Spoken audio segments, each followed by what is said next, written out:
Hello students, मैं C S Sharma your physics faculty.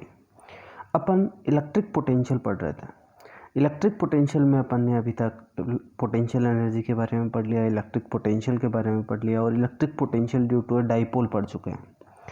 आज अपन पढ़ते हैं इक्वी पोटेंशियल सरफेस के बारे में। देखो, इक्वी पोटेंशियल सरफेस मीन्स एक ऐसी सरफेस जिस पे पोटेंशियल इक्वल रहता है। जैसे ये वर्ड ही बोल रहा है इक्वी पोटेंशियल। इक्वी पोटेंशियल का मतलब पोटेंशियल की वैल्यू क्या रह जाना, सेम रह जाना। तो एक ऐसा सरफेस जिसके हर एक पॉइंट पे पोटेंशियल सेम रहता है उसको बोलते हैं इक्वी पोटेंशियल। देखो, अ सरफेस प्रेजेंट इनसाइड या इन electric field which have same potential on all the points present on it. तो यहाँ पर क्या हो गया, इलेक्ट्रिक फील्ड में प्रेजेंट वो एक सरफेस जिसके सारे के सारे पॉइंट्स पे क्या होता है, पोटेंशियल सेम होता है, तो उसको क्या बोलते हैं, इक्वी पोटेंशियल सरफेस बोलते हैं। देखो, अपन क्या कहते हैं, we can say that all the points present in on equipotential surface have same potential. ये चीज़ क्लियर है। मतलब अगर मान लो एक इक्वी पोटेंशियल सरफेस मानी जाए, मान ले ये एक इक्वी पोटेंशियल सरफेस है, इसका एक पॉइंट ये जिसको अपन ए मान लेते हैं, एक पॉइंट ये जिसको पॉइंट अपन बी मान लेते हैं। तो अगर माने इसका पोटेंशियल वी ए है और इसका पोटेंशियल वी बी है, तो वी ए से लेके वी बी तक कोई भी पोटेंशियल डिफरेंस नहीं है। मतलब अपन एक चीज़ जानते हैं कि इलेक्ट्रिक फील्ड में एक पॉइंट से दूसरे पॉइंट तक किसी भी चार्ज को ट्रांसफ़र किया जाए तो वो पोटेंशियल डिफरेंस के बराबर होता है। मतलब अपन सुन चुके हैं V B minus V A is equal to W by Q. देखो, यहाँ पर पोटेंशियल बी और पोटेंशियल ऑफ ए दोनों के दोनों क्या हैं, इक्वल हैं। इसका मतलब क्या हो गया, V B minus V A कितना निकल के आएगा, ज़ीरो। तो डब्ल्यू बाई क्यू जो है वो किसके बराबर हो जाएगा, ज़ीरो के बराबर हो जाएगा। तो अपन क्या कह सकते हैं, वर्क डन कितना हो गया, ज़ीरो। तो अपन ऐसा भी बोल सकते हैं कि अगर इक्वी पोटेंशियल सरफेस के दो पॉइंट्स हैं ए एंड बी, तो एक पॉइंट से दूसरे पॉइंट तक किसी भी चार्ज को ले जाने में किया गया वर्क डन जो होता है वो हमेशा कितना होता है, ज़ीरो होता है। ये चीज़ आप लोगों को समझ में आनी चाहिए। क्यों होता है, क्योंकि अपन जानते हैं V B minus V A is equal to W by Q. तो V B minus V A zero है तो डब्ल्यू बाई क्यू की वैल्यू कितनी हो गई, ज़ीरो। तो अगर कोई भी चार्ज तो था ही था, उसको अगर इधर ले जाकर इससे मल्टीप्लाई करेंगे तो वर्क डन कितना हो गया, ज़ीरो हो गया। ये चीज़ आप लोगों को समझ में आनी चाहिए। कोई दिक्कत है किसी को, इसमें कोई दिक्कत नहीं होनी चाहिए। देखो, अपन इसके आगे बात करते हैं। There will be no work done to transfer a charge from one point to another point on an equipotential surface. मतलब किया गया वर्क डन कितना होगा, ज़ीरो होगा। ये चीज़ समझ में आनी चाहिए। अब देखो, आगे के बारे में थोड़ी सी बात करते हैं कि क्या चीज़ हो। मान लो ये अभी थोड़ी देर पहले जो बात करी कि ये एक इक्वी पोटेंशियल सरफेस है, ये पॉइंट ए है, ये पॉइंट बी है, इसका पोटेंशियल वी ए, इसका पोटेंशियल वी बी। पहली चीज़, अपन एक चार्ज को यहाँ से यहाँ तक ट्रांसफ़र कर रहे हैं, ए से लेके बी तक। मतलब क्या डिस्प्लेसमेंट हो रहा है, यस, डिस्प्लेसमेंट हो रहा है। यहाँ पर इलेक्ट्रिक फील्ड प्रेजेंट है क्योंकि इक्वी पोटेंशियल सरफेस हमेशा इलेक्ट्रिक फील्ड में आता है। तो अगर इलेक्ट्रिक फील्ड में कोई चार्ज है तो उस पर फोर्स लग रहा है, लेकिन फिर भी वर्क डन कितना है, ज़ीरो। तो वर्क डन का जो फॉर्मूला आता है वो कितना आता है, work done is equal to आता है एफ एस कोस थीटा। देखो, अपन ने 11th क्लास में पढ़ा है कि वर्क ज़ीरो होने की तीन कंडीशंस होती हैं, या तो एफ ज़ीरो हो जाए, या एस ज़ीरो हो जाए, या एफ और एस के बीच में जो एंगल है वो कितना आ जाए, 90 डिग्री आ जाए। तब क्या होगा, कोस 90 की वैल्यू ज़ीरो हो जाएगी।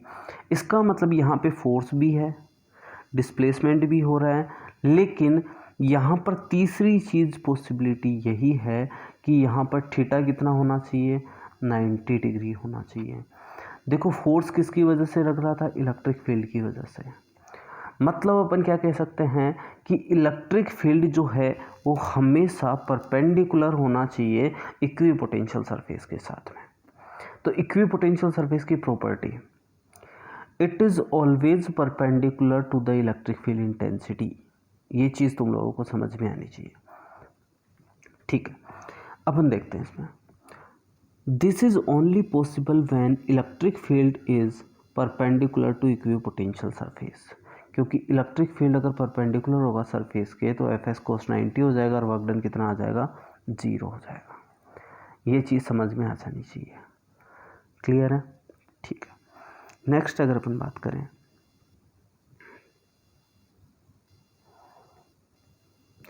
To equipotential surfaces never intersect each other. क्यों? क्योंकि मान लो अगर एक सरफेस ऐसी है, एक सरफेस ऐसी है, तो दो सरफेसेस एक दूसरे को इंटरसेक्ट कर गई, तो यहाँ से मान ले इस सरफेस के अगर कोई चीज़ परपेंडिकुलर होगी तो वो इसके तो परपेंडिकुलर जा रही है लेकिन इसके परपेंडिकुलर नहीं जा रही है। तो ये क्या करती है, वो उस लॉ को फॉलो नहीं करती है जिसमें बोला गया था कि equipotential surface is perpendicular to the electric field intensity या इलेक्ट्रिक फील्ड लाइंस। ये चीज़ तुम लोगों को समझ में आनी चाहिए। ठीक, नेक्स्ट अगर अपन देखें, नेक्स्ट अपने पास में है पोटेंशियल ग्रेडियंट। अब पोटेंशियल ग्रेडियंट क्या होता है इसके बारे में अपन बात करें। पोटेंशियल ग्रेडियंट होता है dV/dr। dV/dr क्या होता है, change in potential in per unit distance. Unit distance में जो पोटेंशियल में चेंज होता है उसी को बोलते हैं पोटेंशियल ग्रेडियंट। ठीक है, इसको समझते हैं अपन। If an unit positive charge is transferred by a distance dr in an electric field E vector, क्या किया गया, एक यूनिट पॉजिटिव चार्ज है उसको किसी dr डिस्टेंस से इलेक्ट्रिक फील्ड में ट्रांसफ़र कर दिया गया। If work done in this duration in this condition is dw, तो अपन ने सुना है dw is equals to E vector dot dr vector होता है। Then the work done will be equals to dv। क्यों? क्योंकि देखो अपन बात करते हैं कि जो वर्क डन होता है वो चेंज इन पोटेंशियल के बराबर होता है। तो मान लिया अपन ने कि इतना जो वर्क डन हुआ उसमें चेंज इन पोटेंशियल कितना हो गया, dv हो गया। तो जो चेंज इन पोटेंशियल है जैसा लिखा हुआ है which is the potential difference occurs in dr distance, तो ये dw किसके बराबर होगा, dv के बराबर होगा। तो अपन देखो इस चीज़ को पढ़ते हैं। dw इज इक्वल्स टू क्या हो गया, E vector dot dr vector, दोनों 180 डिग्री पे हो गए। तो यहाँ पे क्या गया, dw is equals to minus of E dr। यहाँ पे dw किसके बराबर है, dv के बराबर है। तो dv is equals to minus of E vector dot dr। तो dV/dr will be equals to कितना आ गया, माइनस ऑफ E, इसी के बराबर आ गया। तो यहाँ से अपन क्या लिख सकते हैं, minus of dV/dr is equals to कितना आ गया। और जिसमें अपन dV/dr को क्या बोल रहे हैं, पोटेंशियल ग्रेडियंट, जिसको अपन ग्रेड V बोलते हैं। तो ये क्या होता है, पोटेंशियल ग्रेडियंट होता है। तो E इज इक्वल्स टू क्या आ गया, ग्रेड V। ये चीज़ आप लोगों को पता होनी चाहिए। तो पोटेंशियल ग्रेडियंट बेसिकली क्या होता है, माइनस ऑफ इलेक्ट्रिक फील्ड के बराबर होता है। dV/dr is equals to minus of E होता है। इस चीज़ का अपन को पता होना चाहिए। ठीक है, नेक्स्ट अगर अपन देखें, ये एक एग्जांपल के थ्रू बात समझाई गई है, इसके बारे में भी अपन पढ़ लेते हैं कि एक पॉजिटिव चार्ज है। इसके बारे में मैं तुम लोगों को पहले बता चुका हूँ। एक पॉजिटिव चार्ज है, उसके कारण पोटेंशियल पॉजिटिव होता है और उसकी वैल्यू होती है kq/r। जैसे जैसे डिस्टेंस बढ़ेगी वैसे वैसे पोटेंशियल क्या होता रहेगा, ये बढ़ेगा तो पोटेंशियल क्या होगा, डिक्रीज। मतलब ये ए वाला पॉइंट पास में है, दूसरा वाला पॉइंट और दूर है, तीसरा वाला पॉइंट और दूर है। तो मतलब यहाँ का पोटेंशियल जो है वो थोड़ा सा कम हुआ, यहाँ ज़्यादा कम हो गया, यहाँ पर बहुत ज़्यादा कम हो गया। तो सबसे ज़्यादा पोटेंशियल किसका हुआ, VA का, फिर VB का और फिर VC का। तो यहाँ पर अगर क्या बोल सकते हैं कि इलेक्ट्रिक फील्ड इंटेंसिटी की डायरेक्शन में जब जाते हैं अपन तो पोटेंशियल क्या होता है, डिक्रीज होता है। और अपोजिट डायरेक्शन में जाते हैं तो पोटेंशियल क्या होता है, इंक्रीज होता है। ये चीज़ मैं शायद तुम लोगों को पिछले क्लास में ही बता चुका हूँ कि in the direction of electric field intensity potential decreases, opposite to the direction of electric field intensity potential increases. तो यहाँ पर देखो, अगर मान लो इस एग्जांपल के थ्रू इस चीज़ को समझाया जाए, देखो यहाँ पर क्या है, इलेक्ट्रिक फील्ड की इंटेंसिटी की डायरेक्शन ये है। तो सबसे पहले इलेक्ट्रिक फील्ड इंटेंसिटी की डायरेक्शन में इधर से चलते हैं जहाँ से एरो स्टार्ट हो रहा है। सबसे पहले वाला पॉइंट कौन सा मिलता है, ए, तो ए वाला पोटेंशियल सबसे ज़्यादा, फिर कौन मिल रहा है, बी, तो फिर बी, फिर लास्ट में कौन मिल रहा है, सी। ये चीज़ समझ में आनी चाहिए, ठीक है। अगर मान लो तुम लोगों को एक और चीज़ बोली जाए कि इलेक्ट्रिक फील्ड इंटेंसिटी कुछ ऐसे दी गई है, अगर मान लो यहाँ पे कोई पॉइंट ए है और यहाँ पे कोई पॉइंट बी है, इन दोनों पे पोटेंशियल कैसा है, सेम, क्योंकि ये सेम लाइन में बात कर रहे हैं। मतलब यहाँ से अगर डिस्टेंस देखी जाए इसकी और इसकी, दोनों की डिस्टेंस क्या होगी, सेम होगी। मतलब potential of point A and potential of point B are also same. ये चीज़ मतलब परपेंडिकुलर एक सरफेस या लाइन जो मैंने बनाई, यहाँ पूरा अगर सरफेस बना दिया जाए तो वो एक पोटेंशियल सरफेस होगा। मतलब ए पॉइंट से लेके बी पॉइंट तक ले जाने में कोई भी वर्क डन नहीं करना पड़ेगा। ये चीज़ क्लियर होनी चाहिए आप लोगों को, ठीक। नेक्स्ट,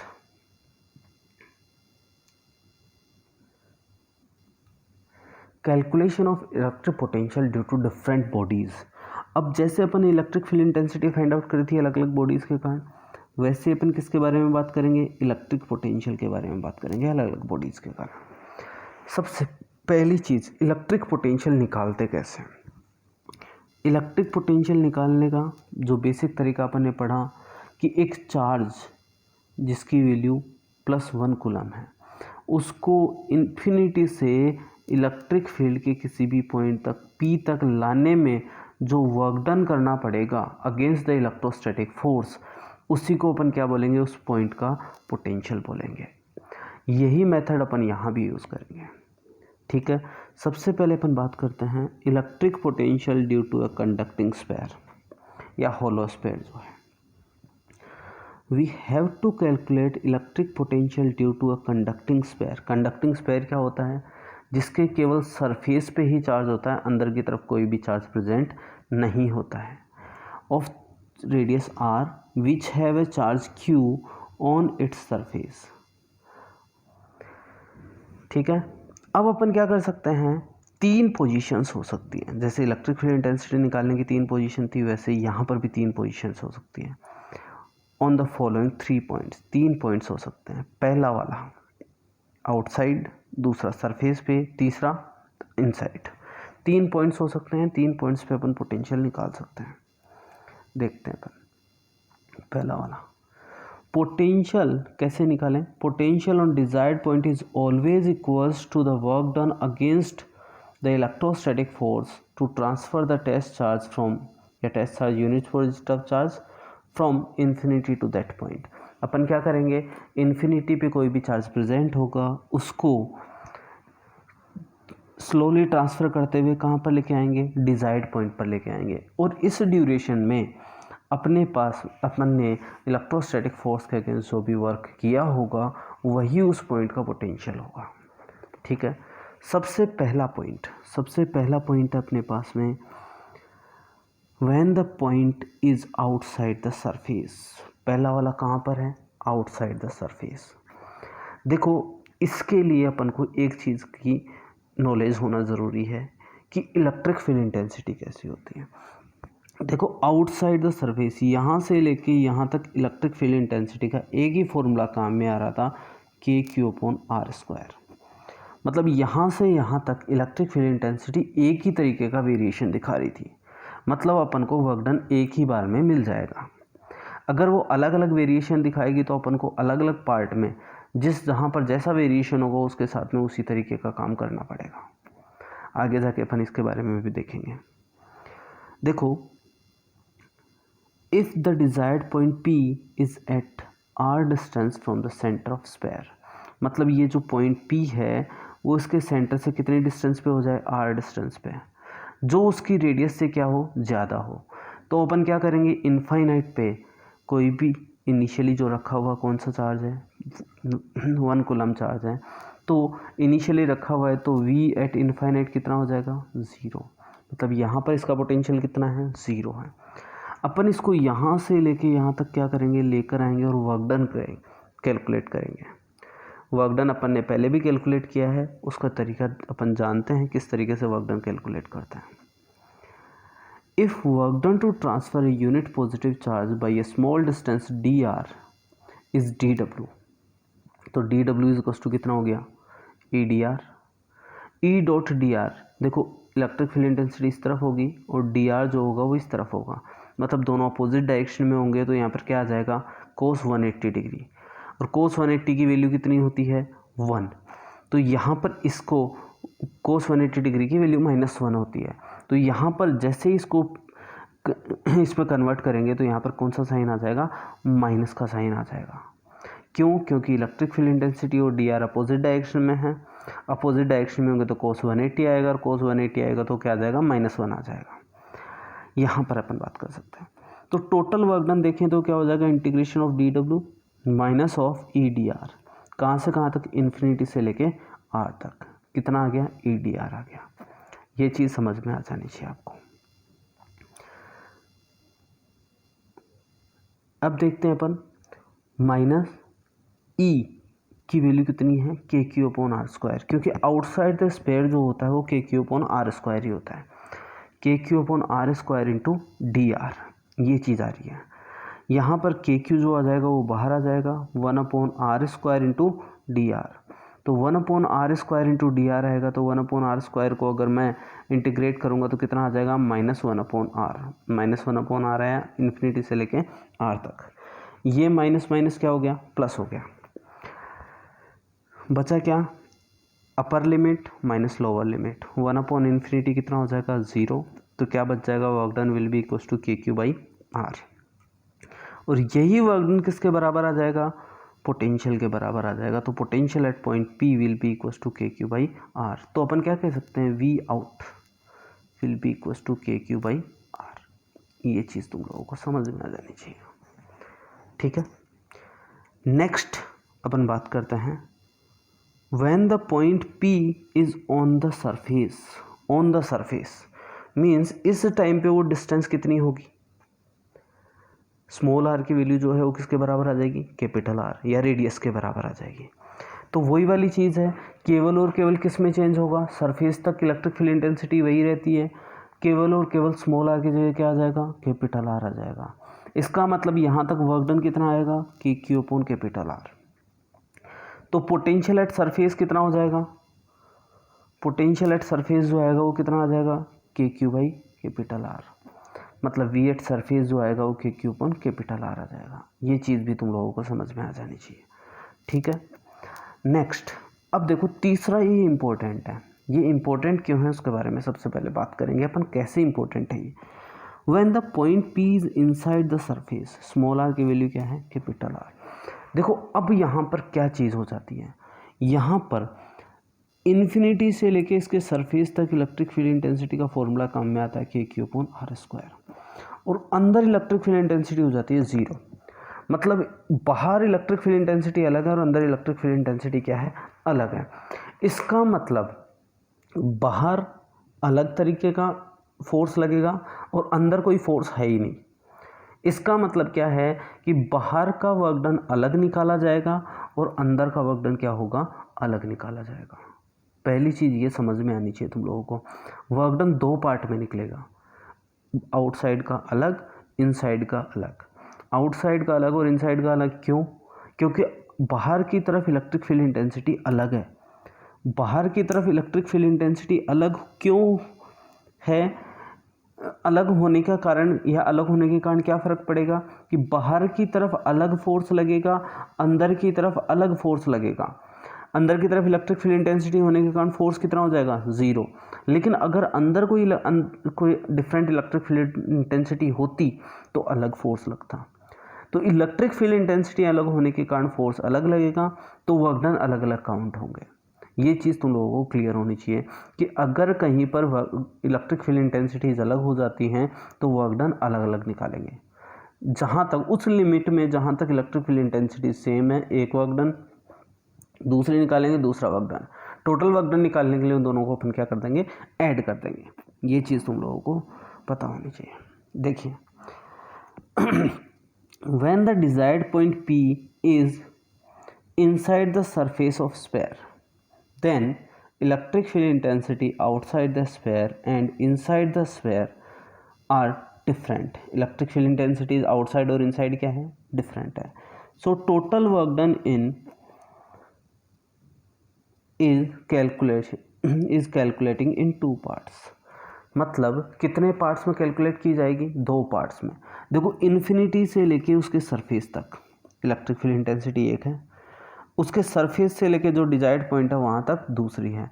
मतलब work done from infinity to capital R, मतलब इनिशियली इन्फिनिटी पे था, फाइनली कैपिटल आर, इसको क्या बोलेंगे अपन, डब्ल्यू आउट, मतलब वर्क डन टू आउटसाइड।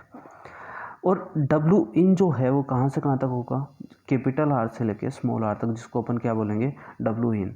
और टोटल वर्क डन के लिए क्या कर देंगे, दोनों को अपन ऐड कर देंगे। ये चीज़ तुम लोगों को समझ में आनी चाहिए, ठीक है। डब्ल्यू आउट क्या है,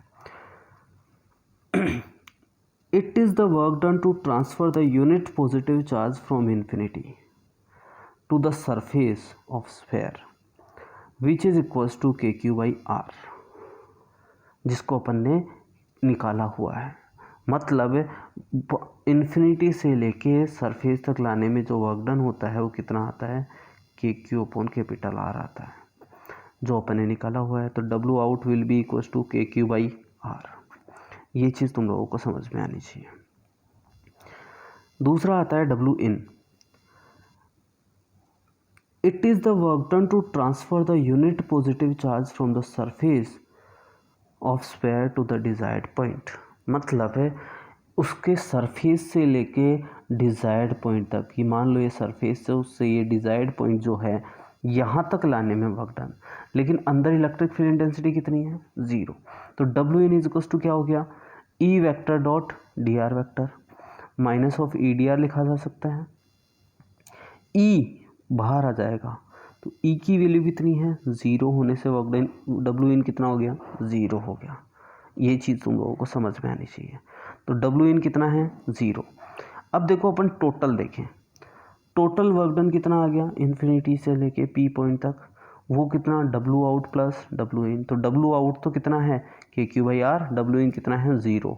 तो टोटल वर्क डन कितना आ गया, के क्यू बाई आर ही आ गया। तो अपन क्या कह सकते हैं, अपन कह सकते हैं कि V in will be equals to K Q by R, जो किसके बराबर है, वी सरफेस के ही बराबर है। अब यहाँ पर तुम लोग देखो एक चीज़, इसका ग्राफ बनाते हैं अपन। ग्राफ बनाते हैं वो कैसा होगा, इसमें देखो समझते हैं अपन। वी आउट कितना,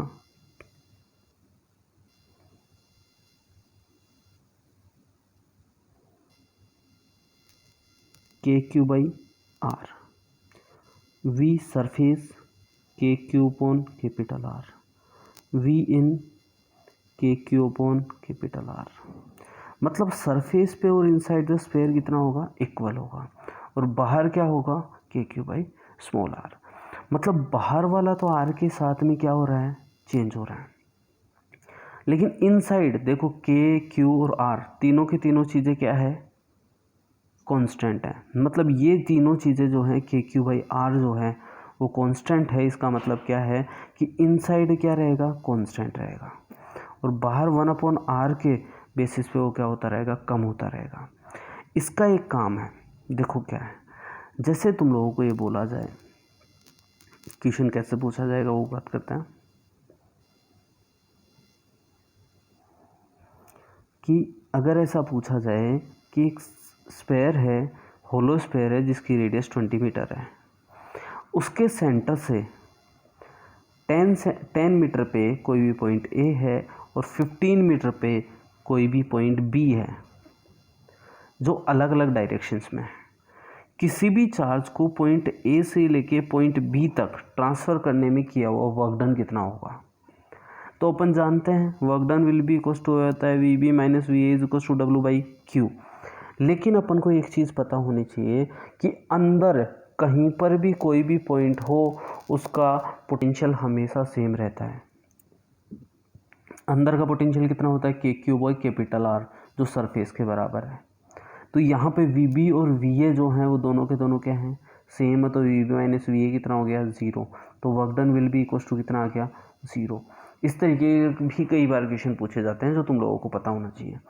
कई बार ये भी क्वेश्चन पूछा जाता है कि उसके सेंटर पे पोटेंशियल अगर 10 वोल्ट है तो उसके सरफेस से 15 मीटर की डिस्टेंस पे कोई भी पॉइंट है तो उस पर पोटेंशियल कितना होगा, तो भी वो सेम ही होगा।